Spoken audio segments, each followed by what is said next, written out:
नमस्कार, आप सभी लोगों का स्वागत है राइस स्मार्ट हिंदी के प्लेटफॉर्म पर। तो आप लोग जानते हैं कि एक बहुत इंटरेस्टिंग बात यह है कि पिछले 3 सालों से लगातार पेट का एग्जाम हो रहा है, वैकेंसी आ रही हैं, फॉर्म भरे जा रहे हैं क्योंकि आपको प्राथमिक परीक्षा पास करनी होती है। तो आज हम लोग जो बात करने वाले हैं एक सबसे महत्वपूर्ण परीक्षा नोटिफिकेशन 2023 जो पेट का नोटिफिकेशन है। अब आपके सामने समस्या यह है कि सामान्य तौर पर जो विद्यार्थी 10वीं की परीक्षा पास कर चुके हैं, आप उसके बाद ही पेट का एग्जाम भर सकते हैं। तो 10वीं की परीक्षा के अंक पत्र होने चाहिए, आपकी उम्र 18 वर्ष होनी चाहिए या इससे ऊपर होनी चाहिए। तो ऐसी परिस्थिति में सारे प्रश्नों की बातचीत करेंगे आज हम लोग। योग्यता क्या है, परीक्षा कब होगी, पैटर्न क्या होगा, कितने नंबर का होगा, निगेटिव मार्किंग का स्टेटस क्या रहेगा, ये सभी कुछ आज के वीडियो में हम लोग जानने वाले हैं।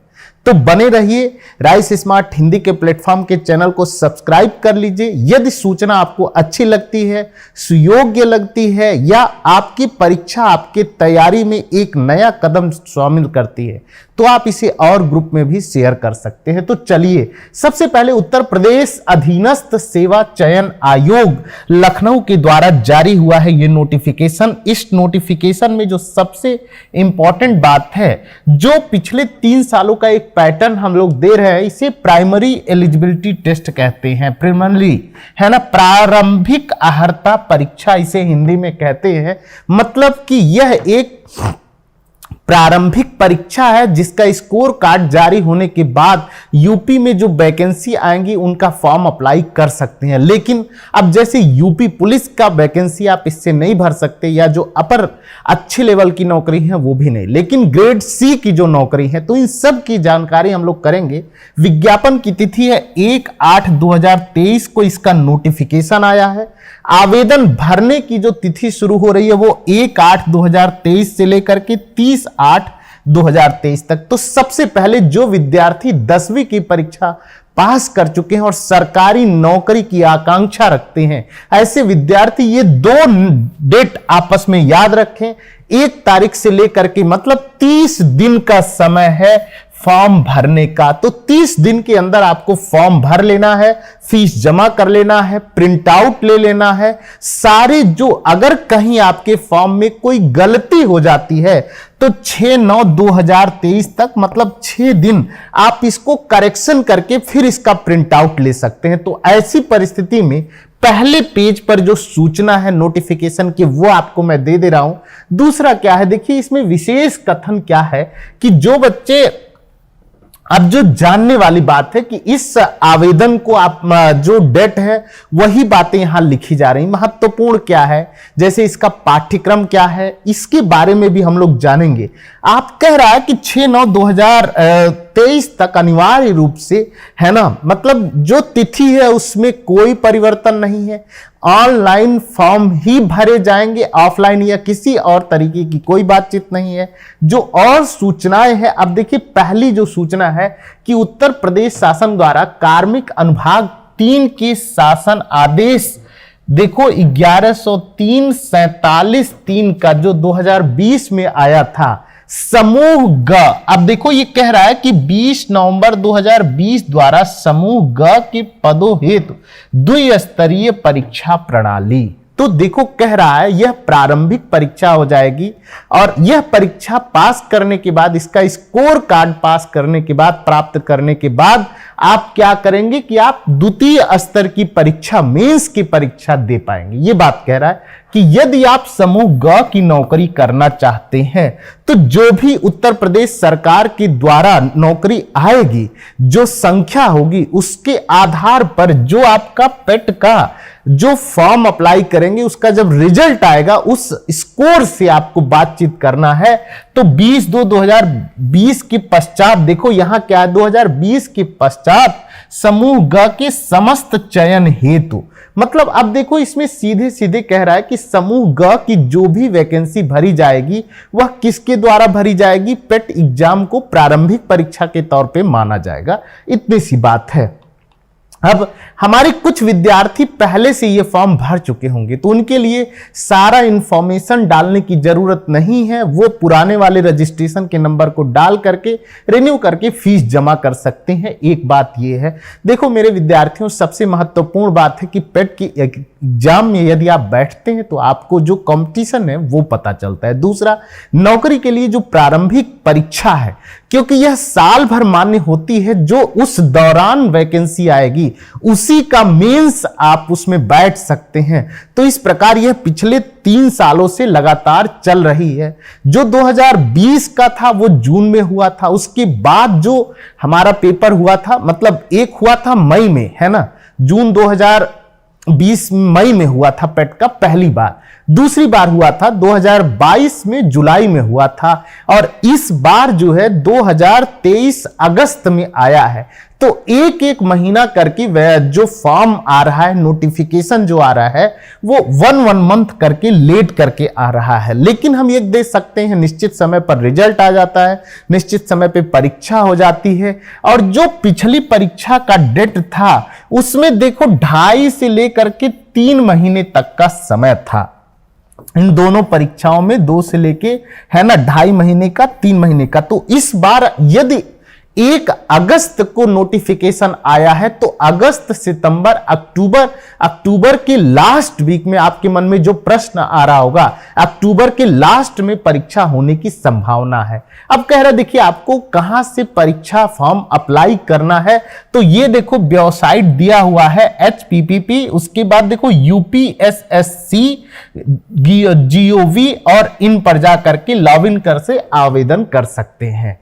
तो ये हो गया आवेदन आप कहां से कर सकते हैं प्रारंभिक परीक्षा के लिए पेट का। अब देखो इसमें योग्यता क्या है, अनिवार्य अर्हता क्या है। तो पहला है, प्रभावी होने के लिए उत्तर प्रदेश सैन्य सेवा में परिधि में आने के लिए विभिन्न विभाग में जो नियुक्तियां होनी है उन सभी अभ्यर्थियों के लिए देखो समूह ग की परीक्षा जो होती है उसमें यदि आपको नौकरी करना है तो इस परीक्षा को पास करना होगा। 2022 का परिणाम 25/1/2023 को घोषित किया गया था। अब देखो एक इंपॉर्टेंट बात बताने जा रहा हूं मेरे पेट वाले विद्यार्थियों, महत्वपूर्ण बात यह है कि जो पिछली बार का 25/1/2023 को रिजल्ट घोषित किया था, इस तिथि से लेकर के 1 वर्ष तक यह मान्य रहेगा। इस 1 वर्ष की सीमा समाप्त होने के, अब देखो कह रहा है 1 वर्ष की अवधि अर्थात 24/1/2024 तक यह प्रभावी रहेगा। 2022 का जो पेट का आपके पास अंक पत्र है वह 24/1/2024 तक प्रभावी रहेगा। इसके बीच में, इस 1 वर्ष के बीच में जो वैकेंसियां, लेकिन आप जानते हैं कि आजकल हालात खराब हैं नौकरियों के मामलों में, सरकार जो इसमें अभी कोई खास वैकेंसी नहीं आई जिससे बच्चे इस साल जो पास किए थे वो लाभान्वित हो सके। आयोग द्वारा विभिन्न चयन मुख्य परीक्षाओं का आयोजन किया जाता है। अब जब बच्चे मेरे, जब विज्ञापन आएगा तभी तो आप मेंस का एग्जाम देंगे और आपका रिजल्ट आएगा। अब ऐसी संभावना बन नहीं पाई। 2000 के जो 22 के बच्चे हैं वो थोड़ा निराश होंगे क्योंकि उनको कोई बहुत मौका नहीं मिल पाया और ये साल भी खत्म होने जा रहा है। अब दिनांक 24/1/2024 तक निर्गत किए जाएंगे और उपरोक्त परीक्षाओं में प्रतिभाग हेतु अभ्यर्थियों की शॉर्ट लिस्टिंग प्रारंभिक अर्हता परीक्षा 2022 के स्कोर के आधार पर की जाएगी। तो यहां तक का जो डेट है जो आएगा वो इसमें रहेगा। प्रारंभिक परीक्षा 2022 के परिणाम की वैधता अवधि समाप्त होने के उपरांत, अब देखो यह डेट जब समाप्त हो जाएगा तो 2023 के स्कोर पर वैकेंसी जो आएगी उसमें फॉर्म सबमिट करना होगा। तो मतलब हर साल जो पेट वाले विद्यार्थी हैं जिन्होंने पास कर लिया है वो ये सोच के ना बैठ जाएं कि अब तो मैंने पास कर लिया, दोबारा पास नहीं करना है। जिन्होंने पेट एग्जाम पास कर लिया है उनको भी दोबारा से फॉर्म भर करके परीक्षा देना है। यह स्पष्ट किया जाता है कि यह मात्र प्रारंभिक परीक्षा है, स्कोर के आधार पर किसी भी पद के सापेक्ष चयन कोई दावा नहीं है। यह प्रारंभिक परीक्षा, आप ये नहीं होगा कि किसी पद पर आप दावा कर सकते हैं, यह केवल अर्हता परीक्षा है।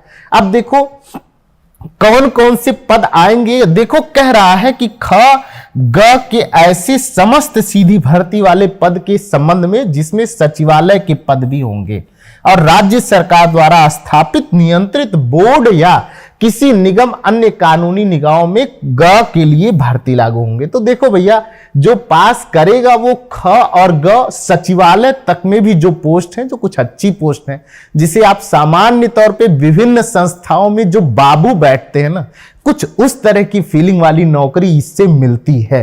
अब इसके बाद देखो उत्तर प्रदेश के अनुभाग की इसमें करते हुए, देखो ये कोई बहुत बड़ी बात नहीं है, किस वेतन तक जो है अगर पेट पास कर लेते हैं और मेंस देते हैं तो देखो यहां पे 1900 से लेकर के 4600 से कम सीधी भर्ती के समस्त पद यहां पर आप फॉर्म भरेंगे या आपका वेतन का जो प्रारूप रहेगा वो 1900 से लेकर के 4600 से कम, मतलब 4200 के आसपास आपका पे ग्रेड रहेगा, जिससे आप जो परीक्षा पास करेंगे। विभिन्न विभागों से प्राप्त होने वाले प्रारंभिक अर्हता परीक्षा स्कोर की वैधता, भैया देखो जिस दिन रिजल्ट आ जाएगा उसी दिन से इसका साल शुरू हो जाता है, 365 दिन। ऑनलाइन आवेदन करने वाले अभ्यर्थियों के लिए अब जो सूचना है वो क्या है भाई, आवेदन की प्रक्रिया क्या है ये जान लीजिए। कौन कौन से स्टेप होंगे, कैसे आप किन चरणों में परीक्षा का फॉर्म भरेंगे। तो पहला क्या है, कैंडिडेट रजिस्ट्रेशन पर जाएंगे। जब आप आवेदन पर क्लिक करते हैं तो अप्लाई करने के लिए आता है पेट,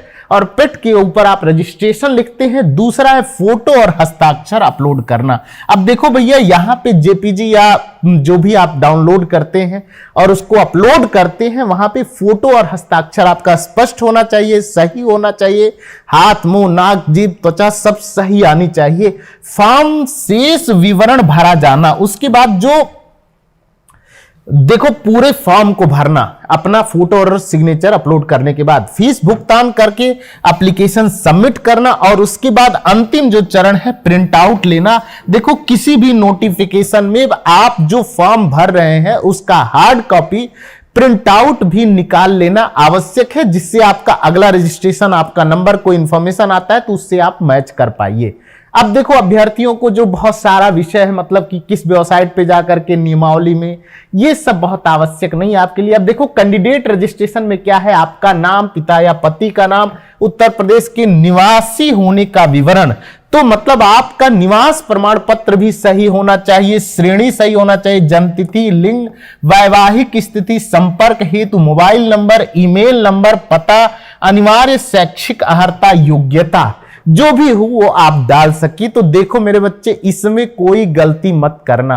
अक्सर फॉर्म भरने में जन्म तिथि की गलती, आपके लिंग की गलती, वैवाहिक स्थिति, जन्म तिथि, श्रेणी आपका सही होना चाहिए, निवास स्थान सही होना चाहिए, बहुत महत्वपूर्ण है, जो नंबर 1 है। ऐसे विद्यार्थी अब देखो कह रहा है जिन्होंने 2022 में फॉर्म भरा था ना, वो अगर चाहे तो बिना बहुत सारा इंफॉर्मेशन दिए हुए पुराने वाले रजिस्ट्रेशन नंबर के आधार पर प्रारंभिक परीक्षा 2023 में अपना पंजीकरण करवा सकते हैं। यह पूरी बात इतना ही कह रहा है ना। अब देखो फोटो और हस्ताक्षर कैसे होने चाहिए।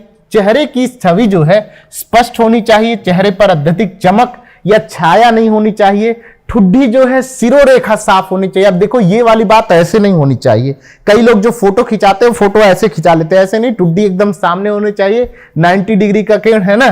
चेहरे के दोनों किनारों का कान साफ दिखाई देना चाहिए, ऐसा ना हो कि आप ऐसे कर लें तो ये कान छिप जाए, ऐसे कर लें तो ये कान छिप जाए, ऐसा नहीं, बिल्कुल स्पष्ट होना चाहिए जैसा प्रोफेशनल फोटो खिंचवाते हैं। कैमरे पर आपकी नजर सीधी होनी चाहिए, चश्मा, आंख साफ दिखना। अब देखो कह रहा है कि अगर आप चश्मा पहनते हैं और आपकी आंख साफ आनी चाहिए, ऐसा ना हो कि आप काला लाल चश्मा लगा करके फोटो खिंचा के फॉर्म भर दो। भैया जो देखो हाई स्कूल परीक्षा पास करके कई विद्यार्थी जो अनुभव है, एक्सपीरियंस है, जिन्होंने कॉम्पिटिटिव एग्जाम के फॉर्म भरे हैं, मैं उनके लिए नहीं बता रहा हूं। ये बच्चा जो 10वीं का बच्चा पास होता है और सोचता है, देखो पहली बार वो कोई कंपटीशन में बैठने जा रहा है, हो सकता है वो इस तरह की गलती कर दे, तो इस नाते मैं बता रहा हूं। अब देखो, तटस्थ, आंखें खुली होनी चाहिए, मुंह बंद रहना चाहिए। ऐसा ना हो कि हा सेल्फी नहीं खिंचवा रहे हो भाई, परीक्षा का फॉर्म अप्लाई कर रहे हो तो आपकी जो फोटो है, जो आपकी छवि है, वो स्पष्ट होनी चाहिए, सफेद या हल्के रंग की, सादी फ्रिस्ट वाले। अब देखो, आपका रंग जो होना चाहिए, जो शर्ट आप पहन रहे हैं ना, वो भी सिंपल होना चाहिए, बहुत ऐसा है ना कटा पिटा उसमें नहीं होना चाहिए। ठीक, फोटो का आकार 3x5 4x5 होना चाहिए, फोटोग्राफ 70% होना चाहिए, ये तो आपको पता है 6 महीने के। अब देखो, ये भी ना हो आपका फोटो 2 साल पुराना हो, लेटेस्ट फोटो हो। अभ्यर्थी का फोटो कैसा होना चाहिए भाई, इतने 50 KB में होना चाहिए जिससे कि वो अपलोड हो जाए, JPG में होना चाहिए, ठीक है, प्रारूप में होना चाहिए। अभ्यर्थी का रंगीन फोटो, मतलब जो आपका फोटो हो वो मानक के अनुरूप हो। पक्की बात है, समझ आ गया। तो पहला, कब से फॉर्म भरा जाएगा, कब फॉर्म की डेट खत्म हो जाएगी, कब आप उसमें संशोधन कर सकते हैं, और आपके जो आप रजिस्ट्रेशन करेंगे उसमें जो डिटेल है वो कैसे भरी जाएंगी, फोटो और सिग्नेचर कैसे रहेगा, यहां तक बात हो गई। अब देखो, चाहे आपका जो अभ्यर्थी का जो हस्ताक्षर है वो हिंदी या अंग्रेजी किसी में हो, मानक होना चाहिए 3.5 सेमी से 1.5 से फिर लंबा होना चाहिए, है ना, एक अनुरूप होना चाहिए उसका। कैपिटल लेटर में हस्ताक्षर अमान्य होंगे, जो हस्ताक्षर आप करते हैं वही होंगे, ऐसा ना हो कि आप कैपिटल लेटर में नाम लिख दीजिए, है ना। अब देखो, शेष विवरण का भरा जाना, मतलब अस्थाई पता और व्यवहार का पता आप इसमें सही से भर सकते हैं। अब घोषणा, इसको पढ़ने की जरूरत नहीं है, जो नियम और शर्तें वो मानना ही पड़ता है। अब देखो, फीस भुगतान करने के लिए तो देखो, फीस आपको कहां पे, अभ्यर्थी कितना कितना एप्लीकेशन पे जा करके जो फीस आपको जमा करना है, वो जो सामान्य विद्यार्थी है वो 185 रुपया देगा, और उसने बताया कि 160 आवेदन शुल्क है, 25 रुपया ऑनलाइन की प्रक्रिया है। यही अन्य पिछड़ा वर्ग के लिए है, 160 + 25 185 रुपया है। अनुसूचित जनजाति के लिए देखो, जाति के लिए और अनुसूचित जनजाति के लिए 70 रुपए + 25, तो इनका 95 रुपए जाना है। यदि कोई विद्यार्थी विकलांग है या दिव्यांग विद्यार्थियों के लिए मात्र प्रोसेसिंग फीस, जो ऑनलाइन प्रोसेसिंग प्रक्रिया है, वही 25 रुपया लगेगा। आपका कोई आवेदन शुल्क यूपी गवर्नमेंट नहीं ले रहा है, तो आप जरूर अप्लाई करिए। जो बच्चा 10वीं की परीक्षा, अब देखो यहां पे जो दिया रखा है उसकी जरूरत नहीं है, फॉर्म का प्रिंट आउट ले लेना, इसमें संशोधन कर लेना। अब देखो, शैक्षिक अर्हता जो बहुत महत्वपूर्ण है, बार बार मैं कह रहा हूं कि प्रारंभिक परीक्षा 2023 जो है, हाई स्कूल अथवा समकक्ष या उच्च शैक्षिक अर्हता निर्धारित करने वाले अभ्यर्थी कर सकते हैं।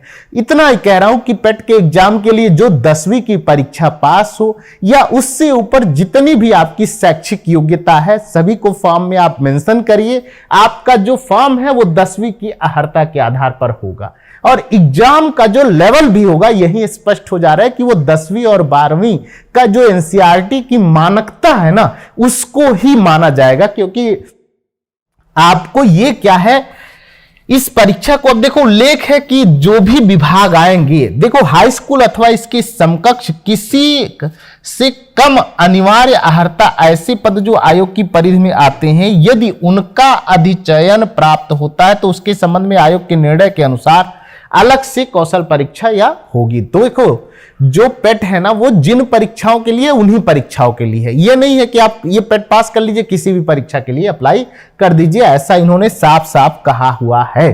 तो शैक्षिक, अब देखो आयु क्या होनी चाहिए भाई, देखो आप 10वीं पास हो और आयु आपकी 18 वर्ष 21 वर्ष, 18 या 21 वर्ष होती है। देखो, बिन न्यूनतम जो है आप 18 होने चाहिए। तो 10वीं की परीक्षा पास है और आप 18 वर्ष के हैं। अधिकतम आयु सीमा जो है वो क्या है, 2040 वर्ष होनी चाहिए। अधिकतम आयु आपकी कितनी होनी चाहिए भाई, 40 वर्ष होनी चाहिए। और इसकी गणना आप 1 जुलाई 2023 को, है ना, पूर्ण कर रहा हूं, मतलब 1 जुलाई का डेट खत्म हो गया, तो जिसका जिसका जुलाई में जन्म तिथि था उसके बाद वाले लोग फॉर्म जरूर भर सकते हैं। 1 जुलाई को 18 वर्ष जिसका पूरा हो गया हो और 40 वर्ष से कम हो, वही पात्र होंगे।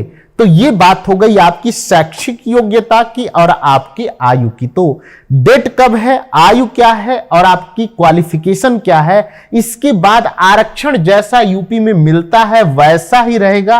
अब यहां जानना जरूरी क्या है, देखो जानना जरूरी है आपका जो लिखित, अब इसके बाद प्रिंट आउट ले लेना। प्रारंभिक अर्हता परीक्षा की लिखित परीक्षा कार्यक्रम, अभी जो है आपका कोई डेट नहीं है कि पेपर कब होगा, लेकिन मैं इतना अपने अनुभव से कह सकता हूं कि यह जो परीक्षा की तारीख है वह देखो इस फॉर्म भरने के जो डेट है ना 1 अगस्त से लेकर के आप 3 महीना मान लो, 90 दिन का टाइम मान लो। मेरे को लगता है अक्टूबर लास्ट में, अगस्त सितंबर अक्टूबर लास्ट में एग्जामिनेशन आपका हो जाएगा। 90 दिन की तैयारी का यदि आपने प्रण कर लिया है तो पेट की परीक्षा को कर सकते हैं पास। और ऐसे में देखो अब क्या है इसका, देखो इसका 1 वर्ष रहेगा, जो इस परीक्षा को जो पास करेंगे इसकी जो अर्हता है वो 1 ही वर्ष रहेगी। अब यहां पे आपको जानना चाहिए हाई स्कूल, ये ठीक है, सारा अपलोड करना है, कोई इंफॉर्मेशन ज्यादा इंपॉर्टेंट नहीं है, ऑनलाइन है, ठीक है। अब यहां पे इस प्रकार देखो एक चीज है जो आपका जो पाठ्यक्रम है उसको समझना, क्योंकि यदि पाठ्यक्रम आपने समझ लिया, चाहे वो हिंदी का हो, चाहे वो रीजनिंग का हो, चाहे करंट अफेयर्स का हो, चाहे जीएस का पूरा सेगमेंट हो, तो पूरे पाठ्यक्रम को पढ़ना ये बहुत आवश्यक है। तो इस तरह से आप पाठ्यक्रम को पढ़िए, याद करिए, लिखिए और 3 महीने का जो समय है पूरा करिए और हमारे चैनल पर बने रहिए। इसी के साथ मैं अपनी वाणी को विराम देता हूं। बहुत बहुत धन्यवाद।